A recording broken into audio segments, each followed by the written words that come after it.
All right. Change subject.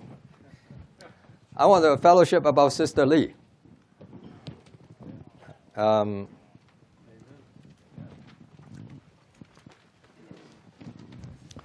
want a fellowship about her not because that only that she is the wife of Brother Lee. I want the fellowship about her because there's something really, really wonderful about a pattern. And I want to show that pattern to you. Sister Lee passed away on April the 30th, and she was for 36 days without water. Without food, and it's really amazing. But I'm going to tell you something more amazing.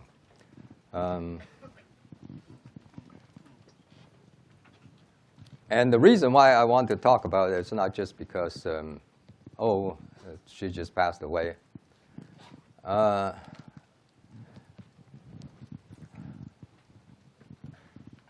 There is a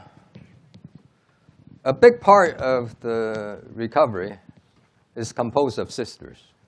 And I want to say a word to the sisters. And then another big part is the retired people, and I want to talk to the retired people. Of course, here you have a big percentage of full-timers, and I want to talk to the full-timers. Sister Lee was born in 1917, and she went through a period when China was very much in turmoil, war, Second World War, being moved around and travel all over. But here's the thing. She got saved when she was in college. Then she touched a church when she was in her 20s. Then she entered into Brother Lee's full-time training soon after that. And then after her full-time training, she went and served on the campuses. Doesn't that sound familiar to you?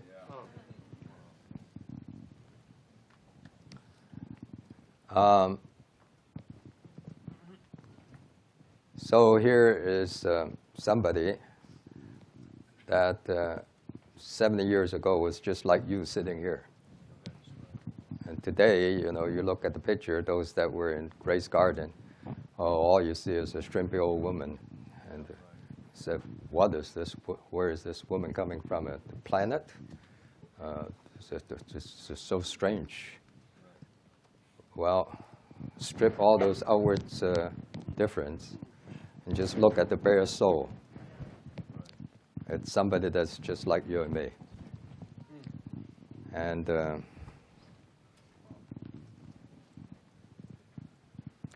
I think Francis Ball used to tell me the story of somebody that went by a tombstone here in Texas. And the tombstone said, just as I was where you are, so you will be where I am.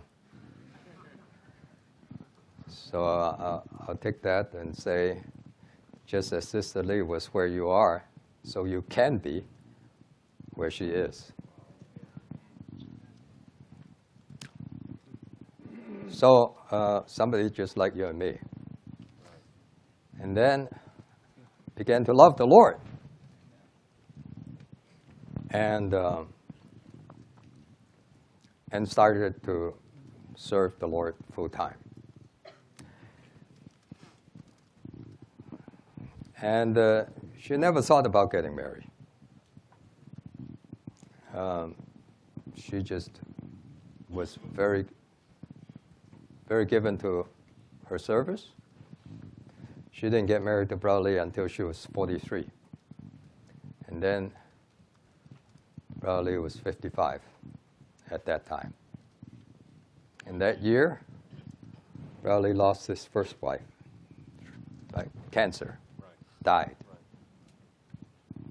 And then at the end of the year, Christmas Eve, December 24th, two elders came to Brother Lee, said, Brother Lee, you need to get married.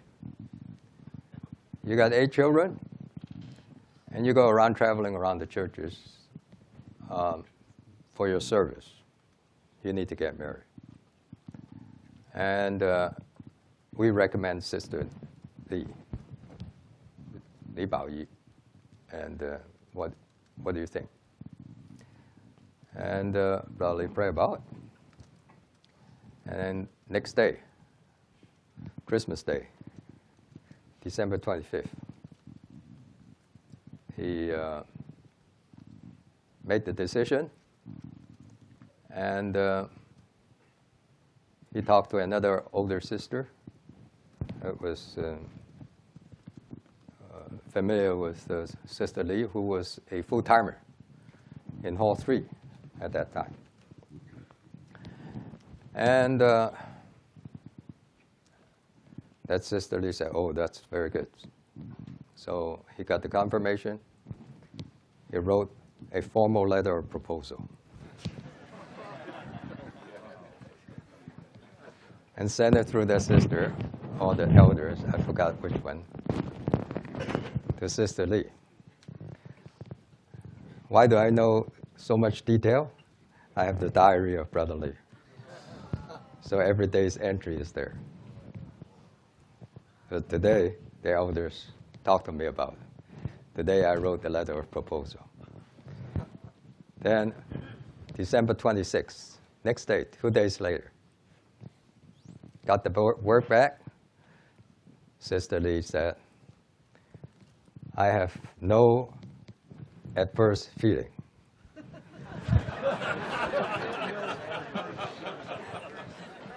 No contrary feeling. She said, she has no contrary feeling. Brother Lee wrote on his diary, she has no contrary feeling. So they met, December 26th. Then next entry, January the 2nd, engage. In meeting hall in Beidou. And next entry, February the 8th, married to Sister Lee. From beginning to end, less than 2 months. After that, the next entry. Training before the brother's proposal on Christmas Eve. After marriage, training again, beginning 2 or 3 weeks after the marriage. All right? Why do I mention this?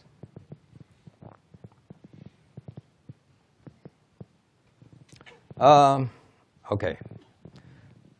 That's a different world. Brother Andrew, don't apply that to us. I'm not applying to you. I'm just telling you a story.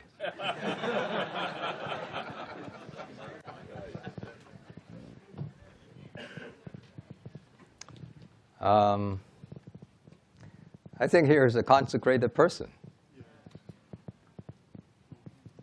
And I think that something about that is worth considering. He said, where's the romantic element? Well, there's plenty, but it's after marriage. Where's the dating? Well, didn't you hear? December 26th, that was that date. It's just not Hollywood, that's all. It's just not Hollywood. And is Hollywood truth? No. What is the paradigm? Give me one example in the Bible about dating. Give me one example about dating.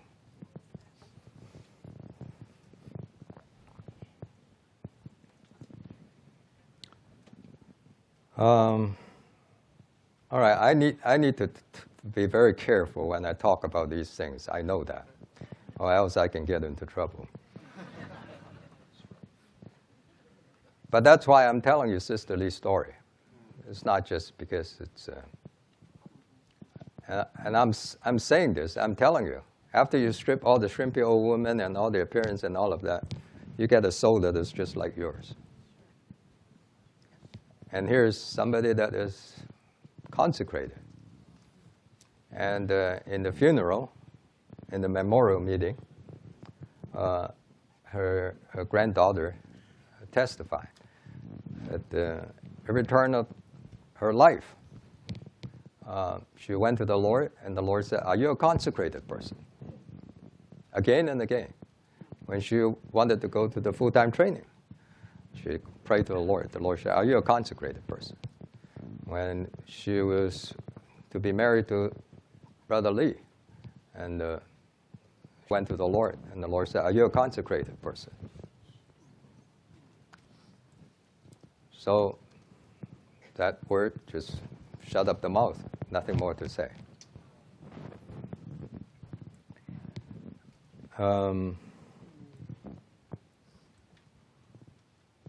That is a consecration not just of the heart. It's consecration in action, in life. Okay, I'll move on, all right? Then she got married. And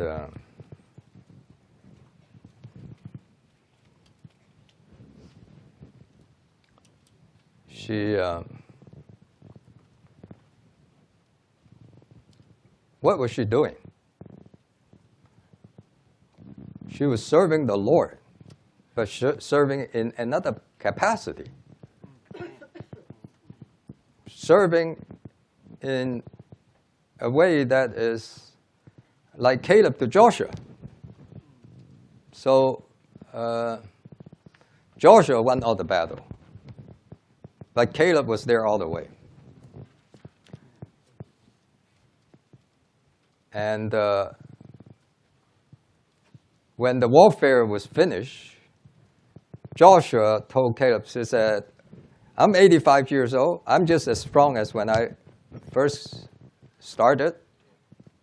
Give me this mountain, Hebron." Yeah. So he got Hebron. He was just as much an overcomer as Caleb was. So here it is. You have a person. We only know Sister Lee. We only knew Sister Lee, our older ones, by her shadow. Right. She's always in the shadow. You never see her. Yeah. She didn't give a message. She didn't go back to the bedroom or the dining room and say, "What did the brothers talk about? Tell me about it. And here's my opinion." He never had that.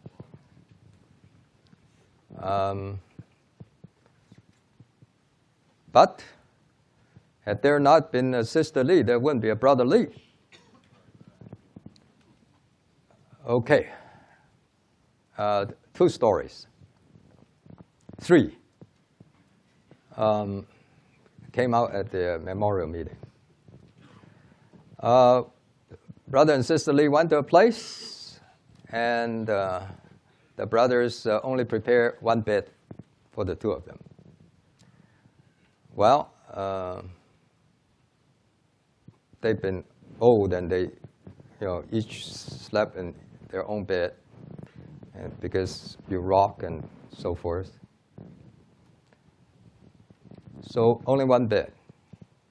So Sister Lee, that Brother Lee, slept on the bed, and she slept on the floor. And the next day, she put the blankets back on the bed so that the host would not see it. Another time, in Taiwan, this time the brothers were more loving. and they had an old bed. They said, oh, we're going to give Brother Lee a new bed. So they put a new bed there. But the new bed was hard. And old folks, they can't sleep on the hard bed. So Brother Lee slept on the old bed again. But Sister Lee, she took a few chairs, put it side by side, and she slept on the chairs. And then next day, she put the chairs back so that nobody would say anything about it or know about it. Well, how did we know? She told her granddaughter. Then she had a brother, really, really close to that brother, almost like her father, raised her up during the wartime and under the covering of his wings. Communists came over. She went to Taiwan. Never got to see her brother again until in the 80s. And then China started opening up. And it was 30 years later. And she came very, very close to China in Hong Kong. And she had a chance to go and visit her brother. And she talked to Brother Lee. Brother Lee said, go. I encourage you to visit your brother. So she prayed about it. And after she prayed about it, again, it's the same word. Are you a consecrated person? And she said, after I pray about it, I can't go. What if when I go, something happened to Brother Lee? Then how am I going to face the Lord? That's her word. How am I going to face the Lord? In other words, this is my responsibility. Now you may say, oh, that's a very small testimony. Why are you mentioning that?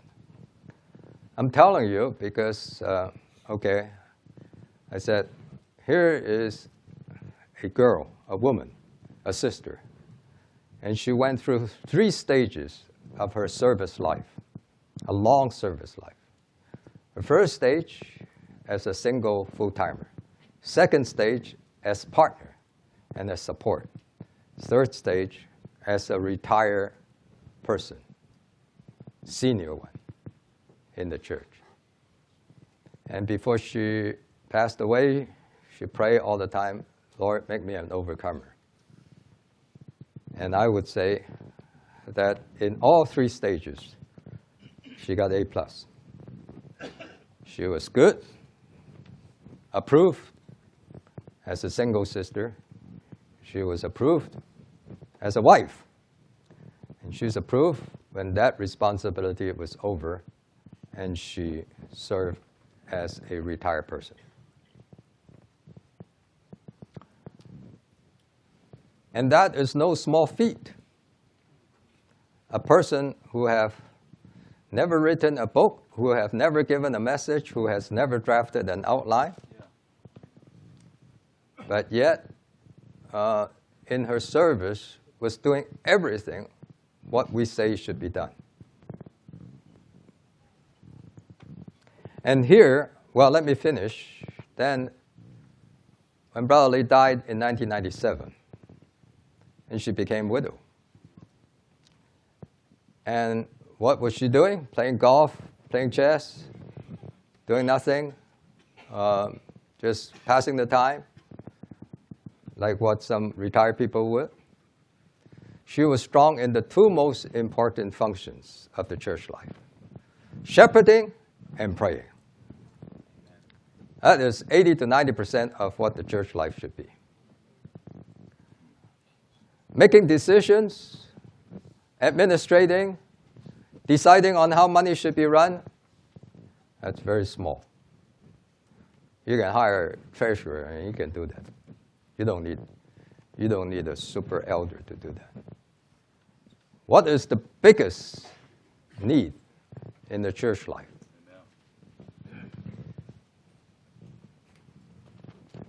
Number one, shepherding. Number two, praying. And I'll tell you a little bit about her testimony of praying and shepherding eventually. But how much time do I have? It's till when? Till when? 12:30. 12:30, okay. So here's the thing. I spoke in the full-time training a week after Cicely passed away. I said, here, sisters occupy more than half of the church life. And in life, the same, no different. In function, some difference. So what are the function of a sister, a proper sister in the church life? I listed 7. And for every function, there's 3 levels of application. The first level is wife to husband. Your wife, how you relate to the husband. The second level is it's a picture of Christ and the church. So Christ, the church should be something to Christ. Third level is more general, the place and function of sisters in general in the church life. 3 levels, okay. 7 functions on these 3 levels. Number 1, God, at the beginning, told Eve, I'm going to make you a helper for your counterpart. And if you read the original, the counterpart is not the strong word. The strong word or the focus word is the helper. So first word, helper. So first level of application, wife is helper of the husband. And you said, well, that's a little bit not so glorious. Well, guess what? If all the husbands, their wife sick, they're lost. They're lost. Bill, would you agree with me? You know, Bill is a co-worker. But if his wife is not supporting him, he's gone. He's lost. So, second application, the church to Christ. What is the church to Christ? The church is Christ's helper. In other words, Christ needs somebody to help him, or else he can carry out what he wants. Okay, third, sisters function in the church life. What are they functioning? They're not there to be the deciding person, but they're the helper. Guess what? This weekend, if there's no sisters, you won't be able to eat here. In the home, who's the most important thing? Last night we have 3 brothers, and I love their testimonies. But guess what? Behind them are the sisters. And if the sisters pull their legs, end of story. End of story. But the other way around, if the sisters, they really take up the burden of opening up the home, even if the brothers are a little bit weaker, the home is open. That's right. That's right. Number 2, what does the name Eve mean? Living. In other words, they should take the lead to be vital. As a wife, you take the lead to be vital, even when your husband is not vital. As the church, the church should be the vital counterpart of Christ. Amen. The church is the Eve, the living part of Christ. And then, number 3 level, sisters.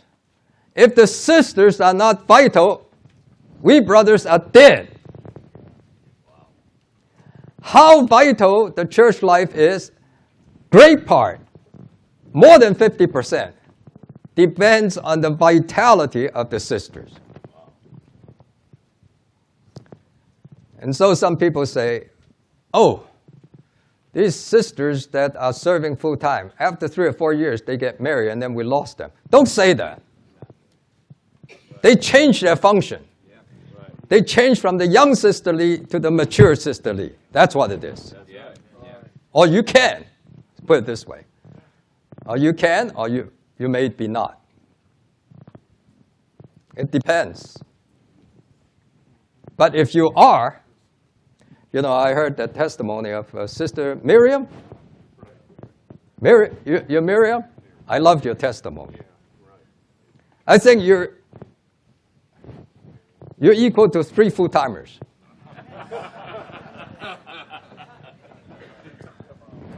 Come on.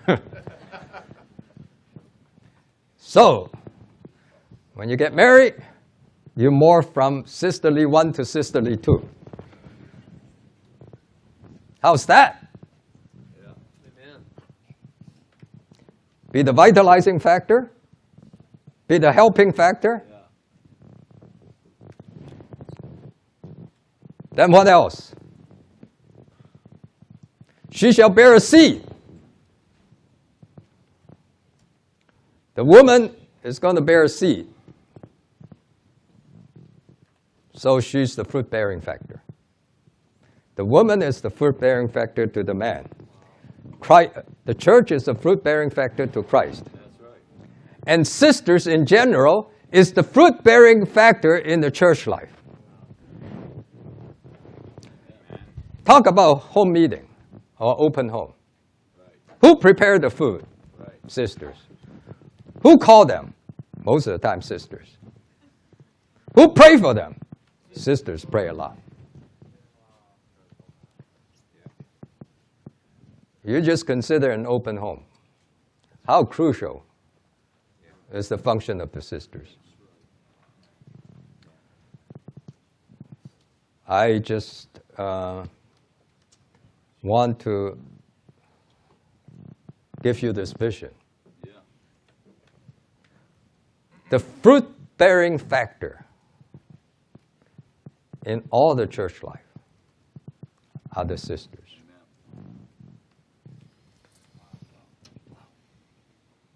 Joseph, Mary. Who bears Christ? Mary. But she needs Joseph for the direction.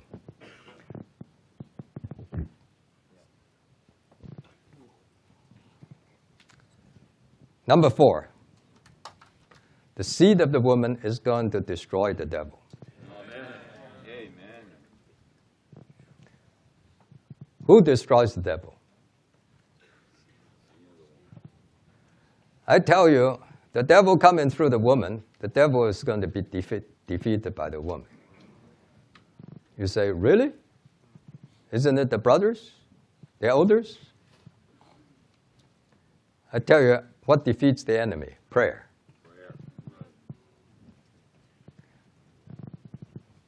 Just by making some decision that defeats the enemy? I tell you, the one thing that gives the enemy the death blow is prayer. And Sister Lee, at the last part of her ministry, she said, it's on tape. You can listen to it. It's an open window. And the segment about Mary Shield. Sister Lee said, outwardly, we sisters are weak and cannot do much, but inwardly, we should be the strong ones to pray for God's interest. And she has the list of all the traveling brothers, blending brothers, all their traveling itinerary. And she prays for every single one of them. And when the traveling brother came back, she said, oh, you just came back from where? From so-and-so place. She knew it because she was praying for it. She prayed for the church in Anaheim when there's a prayer meeting. When there's a gospel meeting. She knew exactly when it is. She took the prayer ministry in a very serious way. And talking about destroying the devil, that destroyed the devil a whole lot more than just, say, like making decisions. Brother Watchman, he said, you got to provide me 20 sisters to pray for this message, or else I couldn't release this message. What does that mean? That means that part of the function is very important. If in a church life, you have strong brothers, sometimes they can get into argument, and they can be pretty thorny. When you have strong sisters that know how to pray, that is the strong church. That is a good church, a healthy, vibrant church. Number 5, the word Sarah. Sarai means my princess. Sarah means princess. In other words, you become everybody's. You're enlarged. You're no longer just your child's, your children's, your husband's. You become enlarged. So the wife should be the enlargement factor of the husband. The church should be the enlargement factor of the church. And sisters, in general, should be the ones that are enlarged in their capacity. 2 Corinthians chapter 6. Paul, my heart is enlarged. Amen.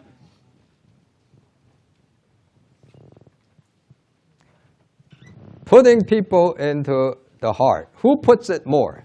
The brothers or the sisters? In a home meeting I'm talking about. I have to tell you, in all good homes, it's the sisters that are putting these new ones, these young ones, into their heart. They become the enlargement factor.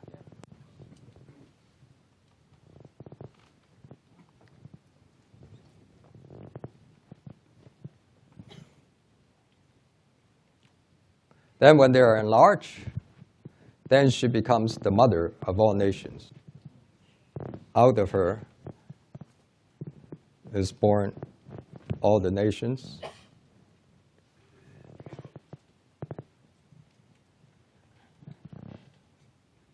And that, of course, is multiplication and increase. Okay, so those are the points. I want to say a word to you sisters. Married ones, be sisterly number 2. Unmarried ones, be sisterly number 1. And tell the Lord, Lord, I'm a consecrated person. Whatever I do is for you. Amen. Yes, childbearing, raising up children, that's the job of a sister. But that's not the only job. That's not the only job. Listen. When you get married, not much change. When you have your first child, a lot of change. And then you think that childbearing is your job. Yes, that is one of the jobs. But the bigger part of the job is all those things that are listed in its application. Now, if you see that, and there's a vision. There is a vision. You're not marrying just for the sake of satisfying your own desire and taking care of your human need. There is a higher need to be a proper sister with the proper function. What I just talked to you are the functions. I'm not talking about life. Life, same. You and I, all the same. Function, we're different. When I open up my home, I cannot do the thing that my wife does.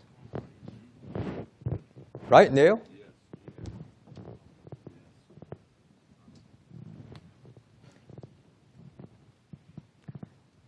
Maybe your wife, I'm sure your wife, is 3 times the usefulness of a single sister. So sisters, you get married, you can be 3 times more useful. But it depends. It depends. And so we lost 1 good members of the body of Christ, function in the proper way. How about if the Lord would give us 10 more?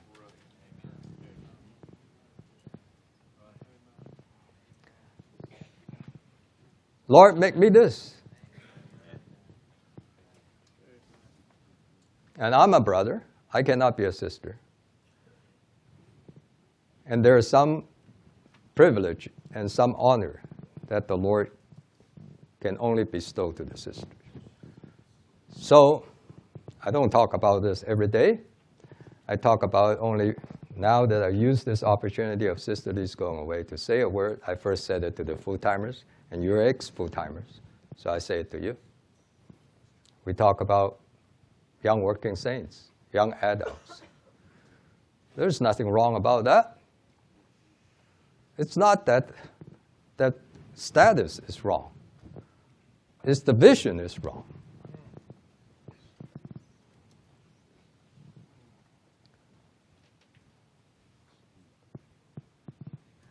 Even after you get married, you're still a serving one. And you can be a more effective serving one if you only will. If you only will.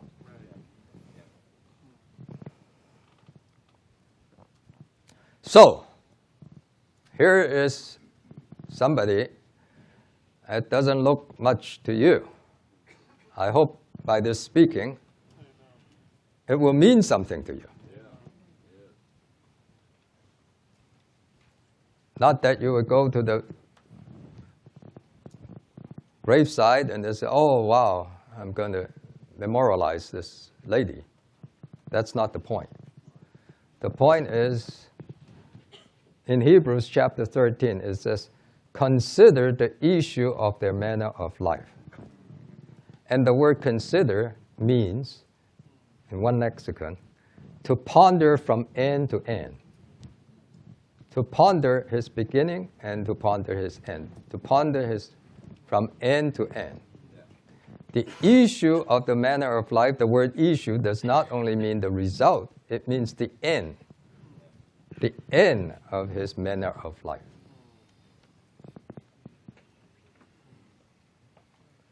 So all of you here who are serving the Lord full time, there is the hope and the possibility that 70 years from now, you would be like this lady. Right. And what a glorious hope. Amen.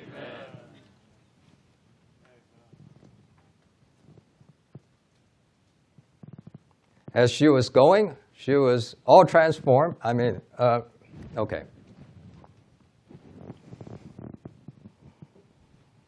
There's 2 places in the New Testament, in the Bible, that describes what a fully mature person is like.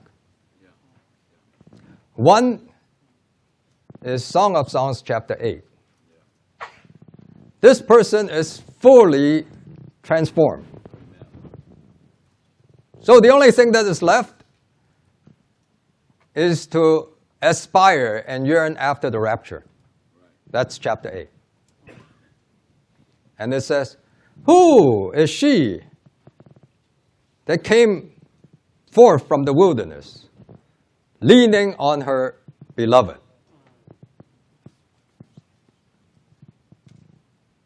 And it says, next line it says, change the person from the third person to the Lord. He said, I awaken you from the apple tree, under the apple tree. There, your mother labor on you. What's that picture? That picture is one who has fully lost her own natural strength. And it's coming forth. She has nothing to look back. She has everything to look forward. Coming forth from the wilderness, in that context, the wilderness is not the worldly world, but the physical world. Yeah. She is going out of this world to meet her beloved. Amen. And then the beloved said, I have wakened you up from under the apple tree. All your life, you have been fed by the apple tree. And there your mother, grace you, labor on you. Then the next line says, again change the person. The mature lover said, set me as a seal in your heart, as a seal on your arm. For love is as strong as death. Beautiful. An hour and a half before Sister Lee passed away, she asked people to sit her up. And she said, I'm ready. I'm ready to go. And she prayed, and then she leaned on the shoulder of her granddaughter. And the last word that came out of her mouth, hallelujah. And while she was going, the heart was slowly stopping. Her feet were in motion, like she was walking. She was in full expectation to meet the Lord. One picture. Another picture, 2 Corinthians chapter 5. It says, we're groaning to take off this earthly tabernacle so that we can put on the heavenly tabernacle. And Brother Lee said, that's the sign of maturity of a mature believer. That God's full salvation work in her until there's nothing more to do. The only thing left is the redemption of the body, the transfiguration of the body. So she groaned. Groaned not because of the pain, not because of the hurt, not because of the death, suffering, but because now it's like the caterpillar that's ready to come out of the cocoon. So there's the groaning of getting out of the cocoon. That's sign of maturity. Then just tell you one story. When Brother Lee and Sister Lee got married, Brother Lee especially went to the shoe shop and custom made, have people custom made 2 pairs of shoes for Sister Lee. Well, people start gossiping. So Brother Lee is spending too much money on her, his new wife. So she had to put those 2 pair of shoes away. She wore something more frugal and modest. Now, you read 1 Corinthians chapter 5, I think it's verse 5. It says, for the purpose of us putting on the body of transfiguration, God has wrought us. For this purpose, God wrought us. God wrought us for this. For what? For us putting on that body of transfiguration. And Brother Lee in the life study used an illustration. And the illustration is you go to a shoe shop and you custom make the shoes to fit your feet. But in the way God does the transfiguration, He custom made your feet to fit the shoes. So he made you to grow and grow and grow until you're qualified to take on that body of transfiguration. And he wrought you, shaped you for this. And so, for a mature believer, the feet has grown to the right size. So he's more than ready to go to the other realm to put on that shoes. Well, for us, if we die tomorrow, don't think that the resurrection body is going to custom made to fit your size. You better fit that size. Amen. If not, you'll be like David, trying out the armor of Saul doesn't fit your size. That's what that verse means. So here is a sister, and I would say, Sister Lee, at those first two pairs of shoes, you may have reservation wearing them. But this pair of shoes, you would have no reservation in putting that on. If your feet grow into it. So, I can tell you more story about maturity, what it is. But it's something that all of us can look forward to. Retired saints. There's something to look forward to. It's not just, I lost my job as an elder, I lost my job as this and that. All I could do is just to go to the backyard and mow the lawn and feed the dog.